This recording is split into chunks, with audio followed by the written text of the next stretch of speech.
No tema profissionais de saúde, tem funcionado muito bem a perspectiva do rodízio de tarefas dentro das equipes, também da escolha da eleição de cada um dos membros da equipe, de colegas ajudadores, pessoas dentro da equipe em que a gente pode ir buscar suporte, conversar um pouco, encontrar uma espécie de descompressão ou descongestionamento para tudo aquilo que a gente vem sentindo dentro das equipes.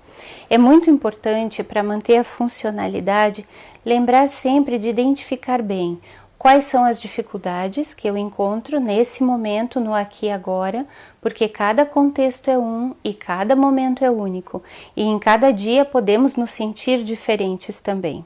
O que me ajuda a suportar e encontrar respostas nas dificuldades também tem funcionado muito perguntar e se perguntar o que me atrapalha nesse momento e como isso pode ser facilitado. Dentro das equipes nós temos pessoas com diferentes reações, estamos testemunhando isso. Algumas pessoas estão adoecendo realmente para não vir trabalhar por conta do medo do contágio, às vezes deixando de se alimentar bem, às vezes trabalhando horas a fio. Nós precisamos lembrar que mesmo que profissionais faltem em diferentes contextos, em diferentes instituições de saúde, o período de horas de trabalho indicado é de 6 horas. Nós estamos testemunhando equipes que estão trabalhando 8 e 12 horas para cumprir os horários de profissionais que não estão conseguindo vir trabalhar. Então é muito importante que dentro do seu próprio ritmo, obviamente a gente vai assumindo um ritmo quando entra no trabalho e esse ritmo pode vir se acelerando. Enquanto nós estamos focados e trabalhando bem, nós podemos manter a nossa funcionalidade, mas em algum momento nós podemos sentir também uma ansiedade subindo como um elevador dentro de nós e nós precisamos identificar essa ansiedade presente, nos afastar um pouquinho dos estressores. Isso pode ser virar o corredor do lado para respirar um pouco e conversar com esses colegas ajudadores.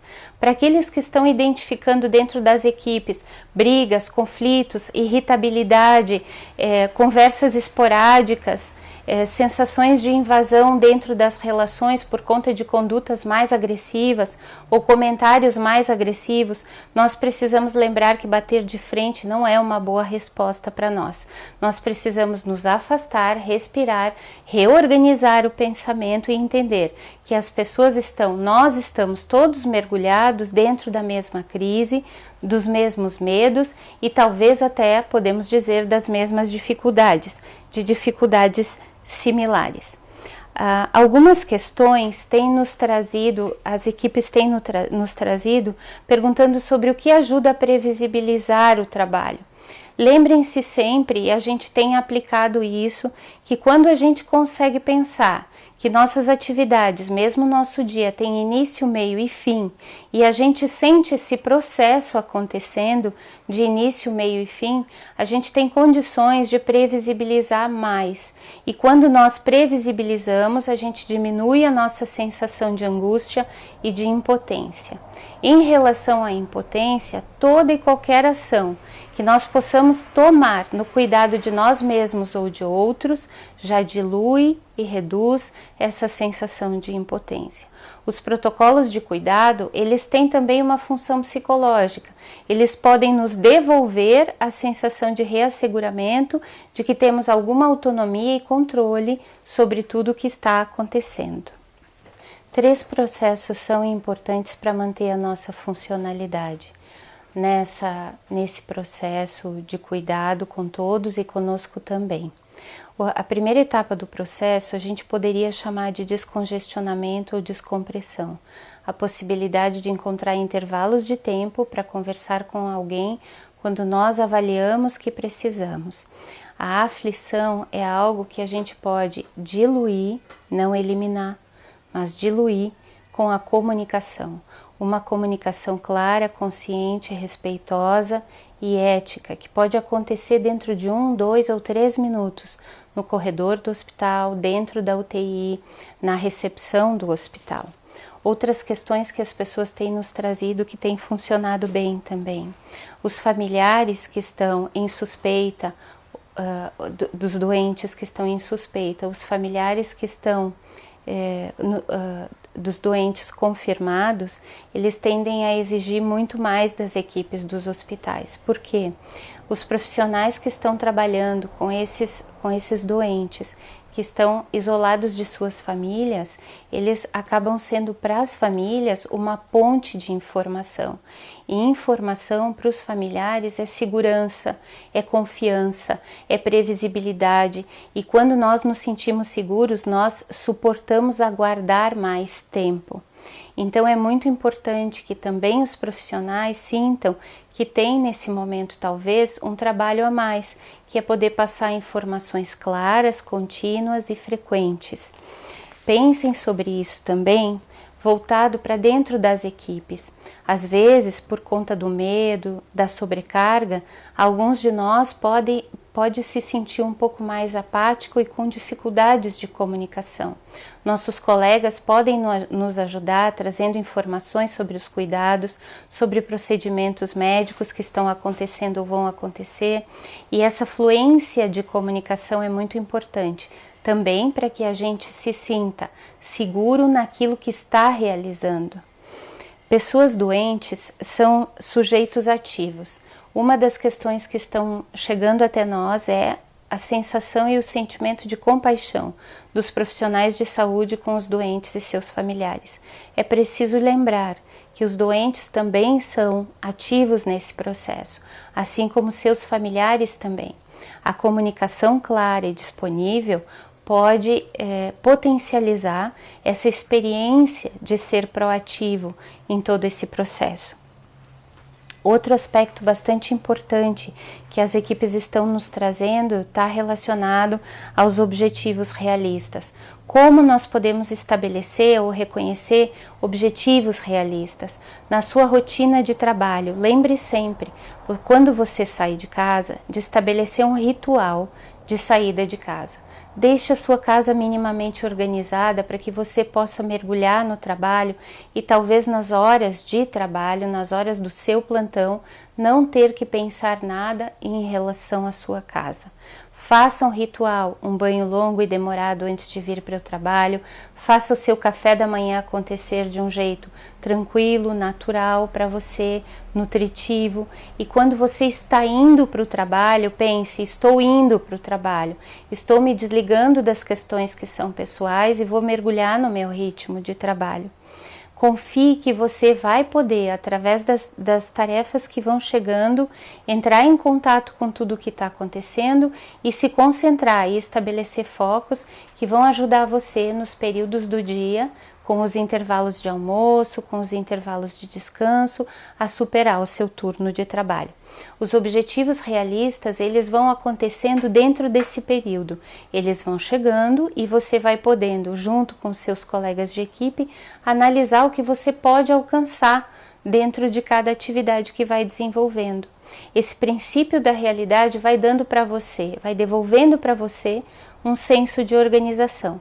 Quando a gente sabe o que temos que fazer e como temos que fazer, tudo se torna possível para nós. Tudo que estava sendo difícil. Portanto, aqui nesse ponto, a gente tem uma dica muito importante, que é, se você tem dúvidas sobre o EPI, não sabe como usar o equipamento, outros procedimentos, procure colegas que possam informar você. Quanto mais informação você buscar, mais segurança você vai ter e emocionalmente vai se sentir mais tranquilo para realizar as suas tarefas. Um outro ponto muito importante é a análise de estratégias de enfrentamento. De vez em quando, pare um pouquinho para pensar como é que eu estou enfrentando o meu dia, em que condições eu estou. Existem estratégias de enfrentamento diante do medo, por exemplo, que podem nos tornar muito agressivos. Acenda uma luzinha de atenção para essas pessoas dentro da equipe que estão sendo um pouco mais, se mostrando um pouco mais irritadas, um pouco mais de revolta, um pouco mais de impaciência.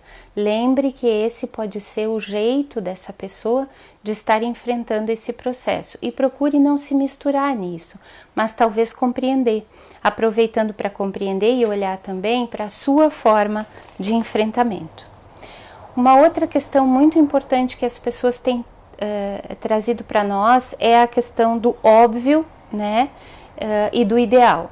Às vezes, no dia a dia, nas rotinas comuns, a gente tem a tendência a pensar, bom, isso é óbvio, aquilo é óbvio. Há pouco eu usei essa expressão também.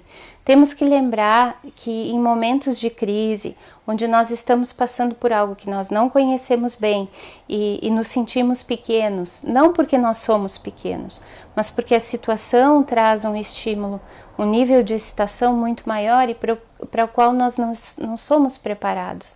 É bastante provável que a gente se desligue temporariamente do que a gente considerava óbvio. Então não espere que as pessoas dentro da equipe saibam tudo que elas estão fazendo. Deixe o óbvio de lado e procure informar antes de julgar que é óbvio e que aquele indivíduo já deveria ter pensado nisso ou feito isso. Atrapalhados, confusos, temporariamente desorganizados, a gente pode ter também falhas de atenção, concentração e memória. Então deixamos o óbvio de lado e passamos a dar o suporte para os nossos colegas e para nós mesmos com informações muito básicas. Informações básicas aumentam o nosso nível de segurança. Da mesma forma, as questões relacionadas ao ideal. Nós poderíamos pensar, temos respostas perfeitas? Temos respostas ideais? Nós não temos, nós estamos aqui compartilhando essa experiência, compartilhando uma experiência pontual de um contexto onde nós estamos trabalhando. Essas respostas, elas vão sendo construídas à medida em que a gente vai compartilhando também. Então, é muito importante que a gente não se coloque com um grau de exigência muito alto para agir, mas que a gente possa agir dentro daquilo que a gente alcança. Um aspecto também que tem afetado os nossos profissionais, não só os de saúde, mas todos os profissionais de assistência, é o medo da contaminação que os familiares dos profissionais têm. Às vezes, os profissionais chegam em casa e os familiares dizem, tire o sapato, tire a sua roupa, tire logo. Às vezes escrevem muito no WhatsApp ou durante o dia para saber como essas pessoas estão. Ora, se eu sou uma profissional de assistência de saúde e eu consegui focar, eu consegui tomar um ritmo na minha rotina, é importante que os familiares entendam que os profissionais podem passar mensagens no período de intervalo, assim como eles estão conscientes de como se proteger. E talvez seja muito importante que os profissionais e a família e suas famílias conversem sobre seus medos, de modo que isso não se atravesse como um algo a mais que precisa ser cuidado na experiência desses profissionais. Como psicólogos, como agentes de suporte, de auxílio, nós precisamos deixar essas equipes trabalharem e os familiares precisam considerar isso também.